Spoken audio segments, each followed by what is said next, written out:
Paul Tazewell, the visionary costume designer behind the enchanting world of Wicked and its highly anticipated sequel, Wicked for Good, has always approached his craft with a profound sense of wonder and meticulous attention to detail. His journey into the sartorial splendor of Oz began long before the cameras rolled, rooted in a deep appreciation for the original Broadway production that first captivated audiences in 2003. Tazewell, a seasoned artist with a career spanning decades in theater, film, and television, drew inspiration from the timeless allure of the stage musical, where every stitch and seam tells a story of friendship, rebellion, and self-discovery. For the film adaptation, directed by John M. Chu, Tazewell was tasked with translating that theatrical magic into a cinematic spectacle, one that would not only honor the source material but also expand its visual vocabulary to encompass the grandeur of a big-screen epic.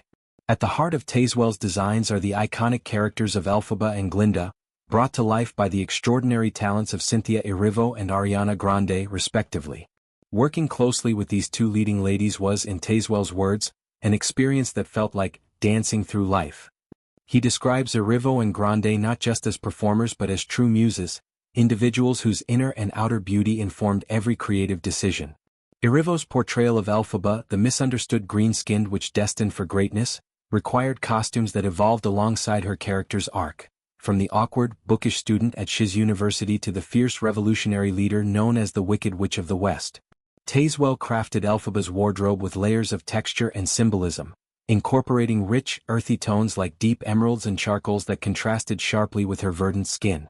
The fabrics chosen, velvets, silks, and custom-dyed wools, were selected for their ability to catch the light in ways that mirrored Elphaba's internal turmoil and emerging power. One standout piece is her black corseted gown for the Defying Gravity sequence, a garment that combines Victorian influences with fantastical elements, complete with a sweeping cape that billows like wings, symbolizing her flight toward independence. Grande's Glinda, the bubbly and ambitious Good Witch, presented an entirely different challenge, one that Tazewell embraced with glee. Glinda's costumes are a whirlwind of pastel confections, evoking the frothy elegance of a Regency-era debutante reimagined in a fantastical realm. Bubblegum pinks, shimmering ivories, and delicate lavenders dominate her palette, with corsets cinched to perfection and skirts that cascade like waterfalls of tulle and chiffon. Tazewell collaborated extensively with Grande during fittings, ensuring that each ensemble allowed for the physicality of dance numbers while maintaining an air of untouchable glamour. The crown jewel of Glinda's wardrobe is her inaugural ball gown, a multi-layered masterpiece adorned with Swarovski crystals that sparkle under the lights, representing her desire for popularity and perfection. Yet, as Glinda's character deepens, so do her designs. Subtler shifts toward more grounded hues hint at her growing empathy and the complexities of her bond with Elphaba. What truly set Tazewell's work apart was the symbiotic relationship between designer and actors. Erivo and Grande, both fashion aficionados in their own right, actively contributed ideas, drawing from their personal styles to infuse authenticity into the characters. Erivo, known for her bold red carpet choices, suggested incorporating subtle nods to African diaspora influences in Elphaba's accessories, such as beaded necklaces that echoed ancestral jewelry. Grande, with her pop star flair, advocated for playful details like hidden pockets in Glinda's gowns for practicality during long shooting days. This back and forth wasn't limited to the set, it extended into the promotional tours, where both stars channeled their roles in real-life outfits. Erivo stunned in emerald power suits reminiscent of Elphaba's defiance, while Grande twirled in pink confections that screamed Glinda's whimsy. Tazewell watched in awe as his creations inspired these women, blurring the lines between fiction and reality. To be one of the subjects of their inspiration, I wouldn't have it any other way, he reflected, his voice tinged with genuine emotion. This mutual admiration fostered a creative environment where vulnerability and innovation coexisted, allowing Tazewell to push boundaries he hadn't anticipated. The technical aspects of costuming Wicked demanded innovation on an unprecedented scale.